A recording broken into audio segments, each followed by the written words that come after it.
Hello, everybody.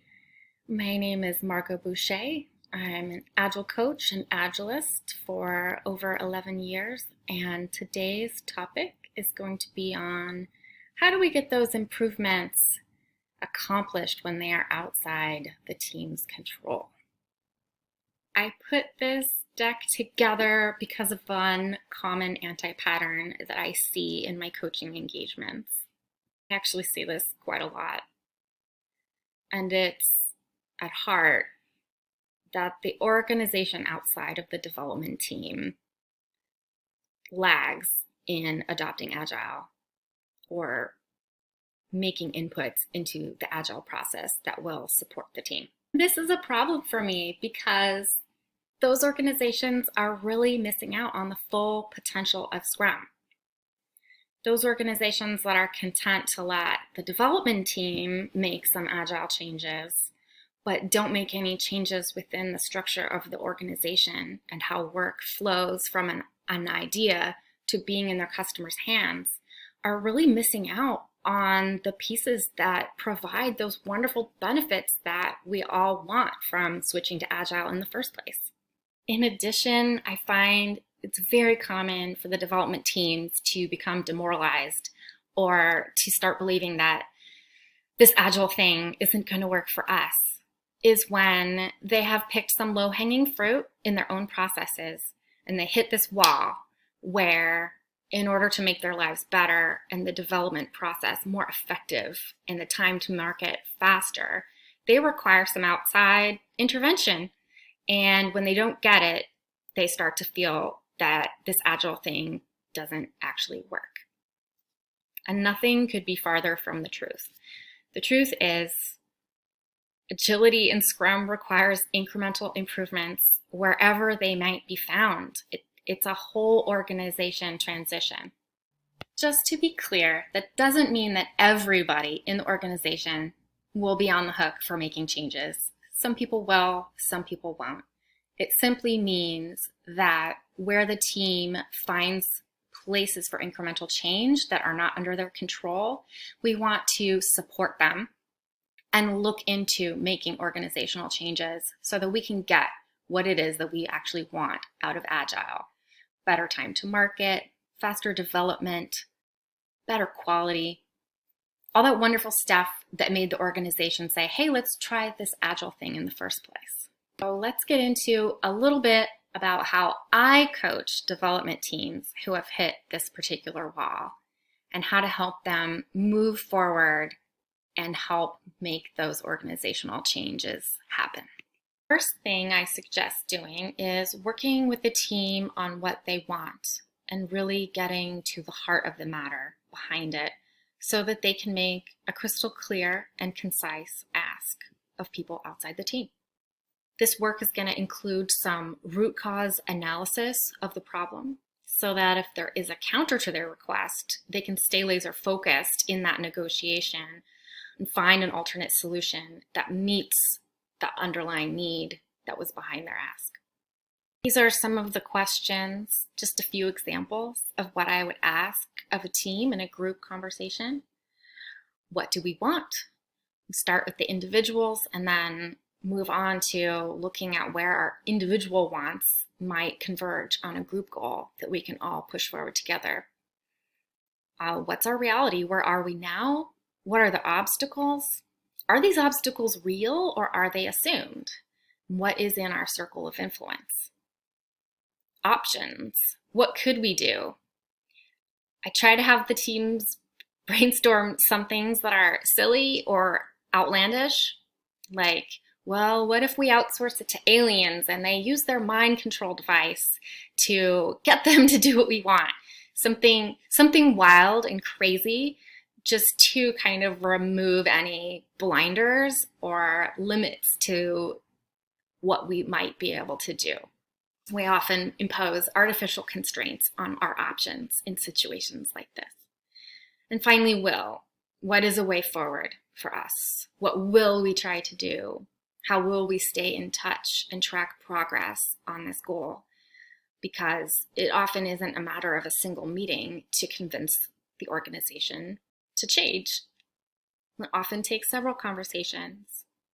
People often have to hear something 20 times from different people before they're comfortable assimilating that idea into something that they feel comfortable taking action on. Because these organizational changes are not directly under the team's control, and the teams, I find, often have a tendency to underestimate the amount of influence that they can have, I find it helpful to run them through a circles of influence exercise. This is a fairly common, well-known exercise in which the team brainstorms all of their concerns and then reviews them and starts pulling the concerns that they have control over into their inner circle, their circle of control, and then looking at some that they don't have control of, but they can have some influence over in some way, and pulling those into this middle circle of influence.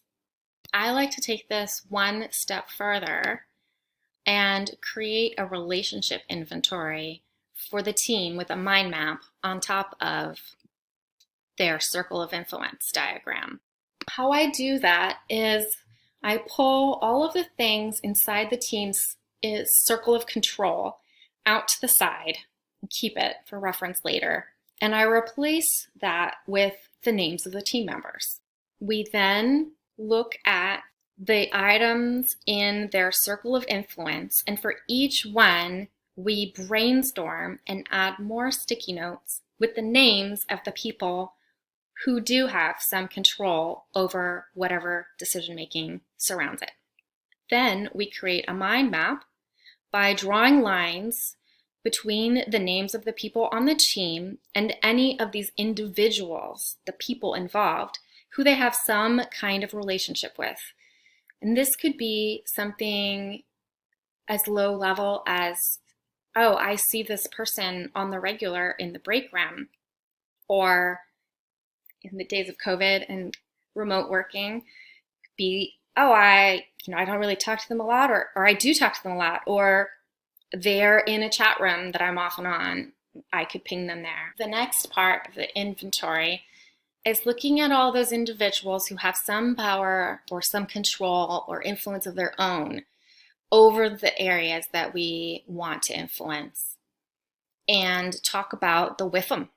The WIFM stands for what's in it for me, but I found that it's more powerful to think about what's in it for them.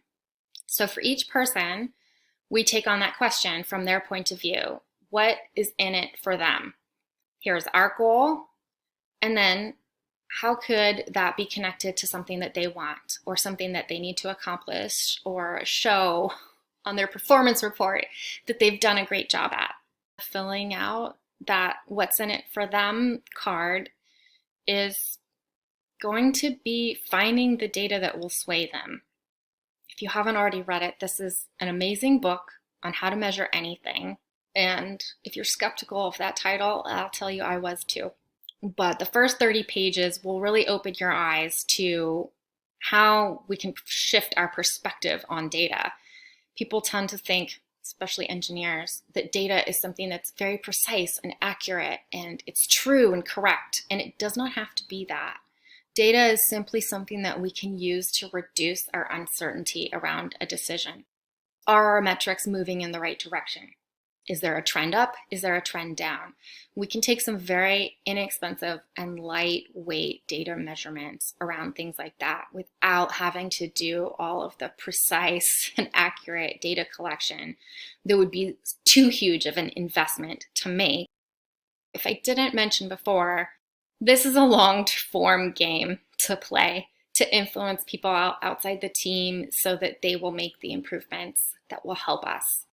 So we might need to figure out how much data they need to make an investment in our changes. What experiments do we need to design? How much time do we need to collect data for doing that experiment before we have enough to kind of make the point that what we are suggesting is something that the organization is going to want to address? This potential side issue of who do we need to get on board exactly is one of the main reasons that I created that circle of influence and influence inventory exercise for the teams. Because I often find, as strange as this might sound, that we're often not aware of who actually needs to get on board in order to make decisions happen and for action to be taken. Who are our stakeholders? Who makes the decisions on what? Who holds the purse strings if a monetary investment is required for the changes? Do we know how to contact them? Do we know how they want to be contacted? This is all something that I think is very powerful for a team to collect and keep in a living document that continues to be updated as we get more information. And if we find that we are one of those teams and we don't know, well, that's a to-do item. How do we go about finding out who those people are? It's important that we know if we want to have some influence on things outside the team. A couple more pieces of advice. I say, do not assume that you will remember all of this information. Record it. I think it's a great idea to put it somewhere with your onboarding materials so that new hires will run across it and have access to that information from the get-go. Another thing that I counsel the teams on, particularly important with this kind of influencing outside the team work, is to be patient. It's not a fast process. Be prepared for slow, incremental progress.